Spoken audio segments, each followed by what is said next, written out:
to improve your spoken English. Listen to this sentence closely for word and sentence stress. I don't think we should blame moderate, intelligent exposure to sunlight throughout our lives as the culprit for markedly increasing our risk of developing skin cancer. Notice that the speaker uses many words with more than one syllable. That is common in formal academic language. But when you come across longer words, you have to learn which syllable to stress. For example, we say intelligent, increasing, and markedly. Notice that when you stress one syllable, the vowels in the other syllables are shortened. Sometimes these short syllables become a schwa, an sound, or an I. They're short, relaxed sounds. Listen to moderate, intelligent, exposure, culprit, markedly, developing, cancer. This shortening of syllables preserves the overall sentence rhythm. Listen to the clip again. I don't think we should blame moderate, intelligent exposure to sunlight throughout our lives as the culprit for markedly increasing our risk of developing skin cancer. So when you're learning to speak English, you need to learn the pronunciation of individual words, but you also need to practice sentence rhythm, putting the words together into sentences. This is much easier when you get used to shortening the non-stressed vowels. Okay, listen to the clip and then we'll practice some more. I mean, if you think about it, over 250,000 women in the United States will develop breast cancer this year. Something like 50,000 will die.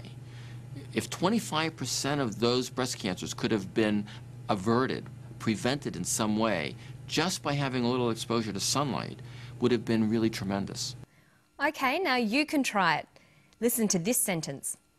It would have been tremendous to have averted or prevented significant vitamin D deficiency. Let's look at each of those words. We'll highlight which syllable is stressed. See if you can work out how to pronounce each word. Tremendous, averted, prevented, significant, vitamin, deficiency. Okay, now let's see what happens when we put these words back into a sentence. It would have been tremendous to have averted or prevented significant vitamin D deficiency. Making your spoken English sound natural takes a lot of practice. Don't forget to listen closely to vowel sounds and sentence stress. And remember to practice reading and writing in English every day. And that's all from me today. I'll see you next time on Study English. Bye.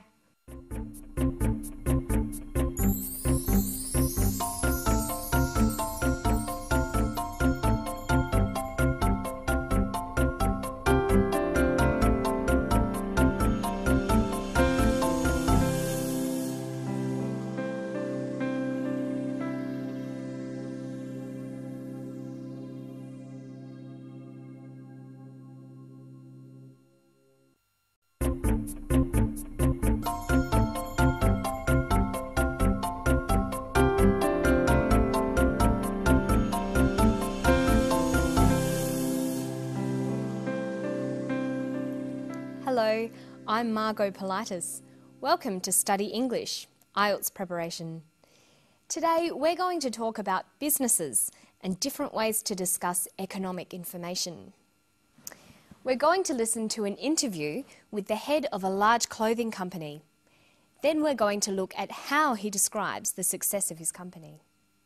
Here's Derek O'Neill. Well, we've said before that we've had consistent growth over the last 4 to 5 years. We've delivered EPS growth in excess of 20% over the last 3 years. Growing earnings at 25, 30, 35% forever becomes impossible. I think we end up owning US GDP in about 2023 with 25% growth. We've registered that 15% is our plan, and we think that's a good target. We're very happy with our level of sales. We grew sales in the US in girls wear at 50%, and we think that's a fantastic performance. So we'll stand by those numbers. We've had solid momentum in that market for 4 or 5 years, and we expect that momentum is going to continue. Okay, so today we're going to look at the language of description, particularly describing economic information. In formal academic writing, it's important to use impersonal, objective language when describing things. Notice that in the interview, Derek O'Neill often begins his sentences with we've, short for we have. Using phrases like I've or we've is very common in spoken English. Well, we've said before that we've had consistent growth over the last 4 to 5 years. We've delivered EPS growth in excess of 20% over the last 3 years. He says we've had consistent growth. We've delivered growth in excess of 20%. We've had solid momentum in that market. How would you turn these sentences into more formal descriptions? Take the first sentence. We've had consistent growth. Generally, the first person forms of I and we are not used in more formal writing or when describing economic data.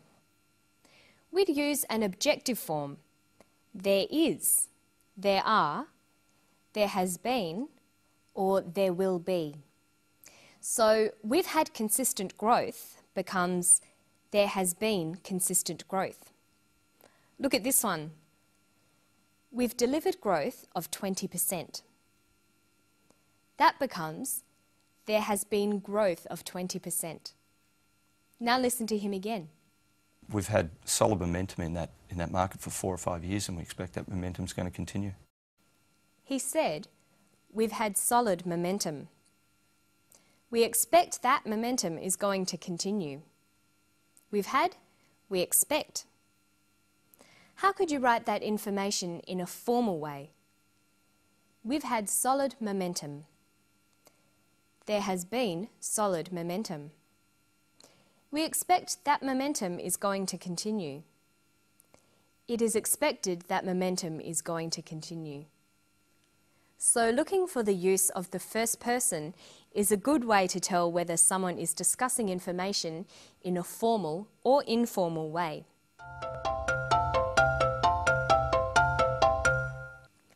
You should remember that in an academic context, you always need to include evidence to support your opinions or descriptions. You should try to always include data to explain and support what you're saying. Data is information, especially facts and figures, numbers, percentages, and dates. In formal language, you need to include data to support your arguments. Listen to the data Derek uses. We've delivered EPS growth in excess of 20% over the last 3 years. Growing earnings at 25, 30, 35% forever becomes impossible. I think we end up owning US GDP in about 2023 with 25% growth. We've registered that 15% is our plan, and we think that's a good target. He mentions a variety of facts and numbers, but he also describes how the data has changed. That is, the degree or type of change. To describe data, there is a variety of word choices. You can use both adjectives and adverbs, words that describe. Of course, adjectives describe things and adverbs describe actions. So you'll need both nouns and verbs for your descriptions. For example, you might use nouns like the rise, the increase, or the growth. Listen to Derek again. Well, we've said before that we've had consistent growth over the last 4 to 5 years. They've had consistent growth. He uses an adjective, consistent, with a noun, growth. Let's look at a table. To describe numbers going up, we can use nouns like the rise, the increase, or the growth. And to describe numbers going down, we can use the drop or the decrease.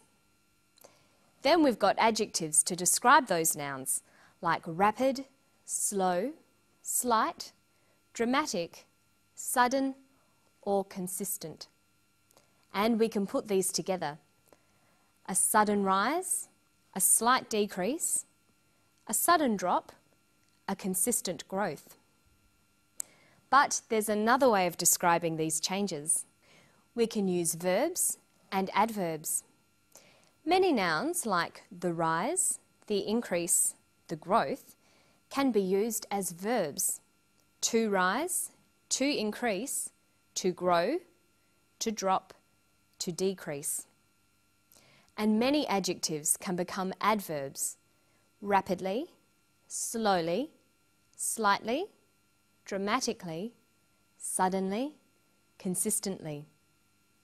By using these new words, we can describe data by using verbs and adverbs.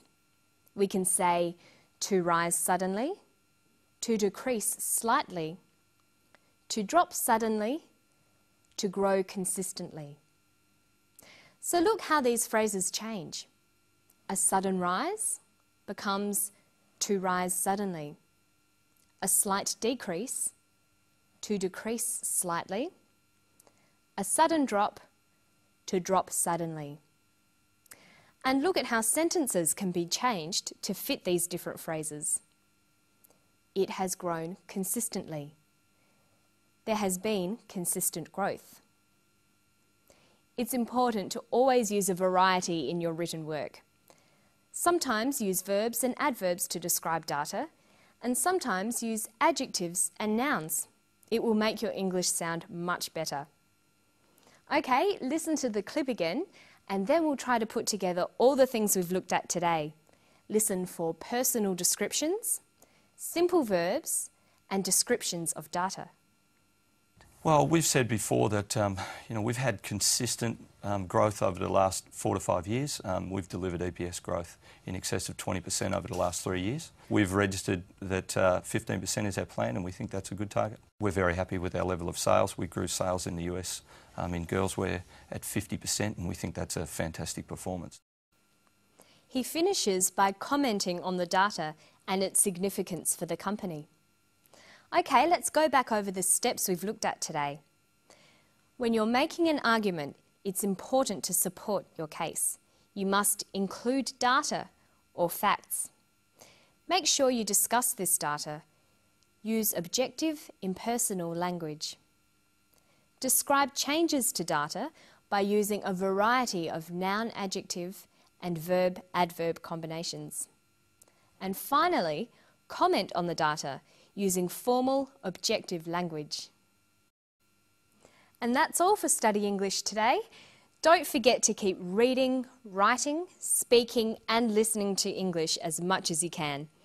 And why not try to rewrite some conversational English into more formal academic styles? I'll see you next time for more IELTS preparation. Bye!